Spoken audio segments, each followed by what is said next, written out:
Welcome back, pure structure traders, for another market analysis for the London session. Today is February 2nd, 2021, and in London should be February 3rd, 2021. Today we're going to be going over S&P 500 and also gold, give you guys some levels that we're going to be looking at during the London session. So let's go ahead and hop into it. Let's take a look at S&P 500 right now. Here up on this 10 tick, you can see strongly bullish. We got all the way back into 38.40. And honestly, we could actually maybe even see 4,000 at one point, given the market drop, but it started to gradually pull back to the upside. So very interesting to see the markets in the next couple days, weeks, and months to see where it's trying to head to. But for now, taking a look at some of our levels of interest. Right now in S&P, we are looking, and we did look for a bounce right off 2750. You can see we rejected that area and found that support there. And then we are looking for the market. First areas of interest are going to be to climb right between these 32, 33s, maybe as high as 34.25, and then get through that level and get back up into these 39s. From here, we're going to try to see if the market can gradually climb higher and break through that level, but we got to get through 39 first, and then we can see some more movement.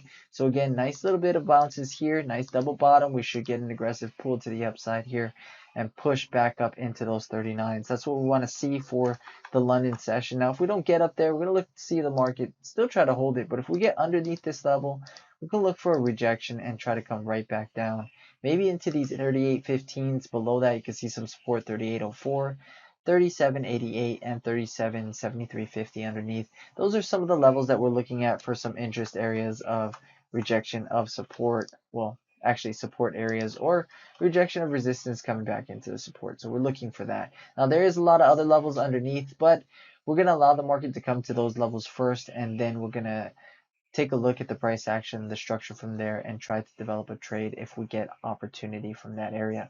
But for now, still strongly bullish. Could see a round out of this movement and try to break up. My target area right now, honestly, is 39.25. That's actually the area that I'm looking to target. We may have some slight resistance at 32, but I think we're actually going to break through that level and get up to those 39.25s. So that's what we're going to be looking at on S&P 500. Let's take a look at a little bit of a smaller chart here real quickly for you guys. You can see nice round out movement. 1, 2, 3 bounces. You can see we're heading our way back up to the upside right now. Looking to break this minor level of resistance, get through that, come into more of a major area of 39.25, and then try to break that area. If we continue to break through that area, we want to see the market try to gradually climb into those 45s, 46s, then 50s, and so on and so forth.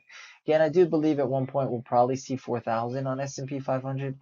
We have a little bit of ways to go from there, but given that the market is still bullish throughout all of the stuff that's going on within, the economy and everything, it does seem like the market will try to move back to the upside. So we'll see. Going to be interesting again, like we said, for the next days, weeks, and months to watch S&P 500. Now let's take a look at gold here real quickly. See what we got on that. Now gold is kind of in a similar play. We are moving back to the upside. We did break some levels of resistance, and right between these 40.8s to 41.7 is actually what we're looking for. We have a nice level of support right here, nice bounce. So I'm looking for the market to actually pull right back into this resistance of 45.6.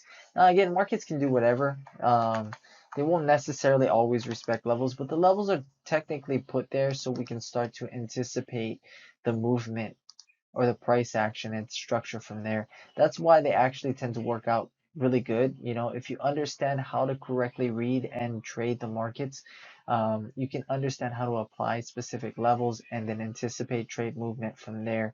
Really, all you need is basic, simple foundations or fundamentals of trading. You don't really need too much indicators or anything like that to put onto a chart. You just need the fundamentals of trading, which is understanding the trend, understanding the rotational movement, the bounces, how to apply your levels onto a chart, and discipline yourself with patience to wait out that level to understand its structured movement, to develop a better understanding of where it's trying to go from there.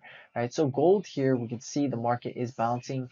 Now, if you're not comfortable with the first bounce, you can wait for the market to bounce a couple times, right? Maybe get a nice double or triple bottom, and then if it can't break it, look for that movement back to the upside into those 45.7s. That's what we're going to be looking for right? But if we get underneath this level, we are going to look for the market to retest as resistance and maybe even pull down into these 36.9s. So again, markets can do whatever they want, but we're going to try to anticipate a move based off of the market's price action and structure from our levels here. Now let's take a look at gold on a smaller picture here. All right, so pull up this 5 tick here on gold, and you can see we did have a nice bounce right off this level. And again, 41.7 to 40.8 is going to be our area of interest for the support. Definitely a good area to look out for. And we want to see it can come as low as these 40.8s. You can see we kind of wicked off right in that area. If we get that bounce, we are still continuing to look for an upside movement from there. See a nice double top that took place here up on that resistance of 45.7, and we started to travel back down, but the market is still bullish right now, so we want to see that market to pull back up once we get the support. But again, if it gets underneath this level, we may be able to develop a move back down if you'd like to try to take that type of trade to the downside. Next level of support, 36.9. Underneath that level is going to be somewhere around 32.6 is my next level of interest.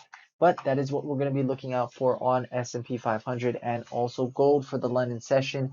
And potentially those levels could hold up into the US session if we don't get too volatile and move too far away from it.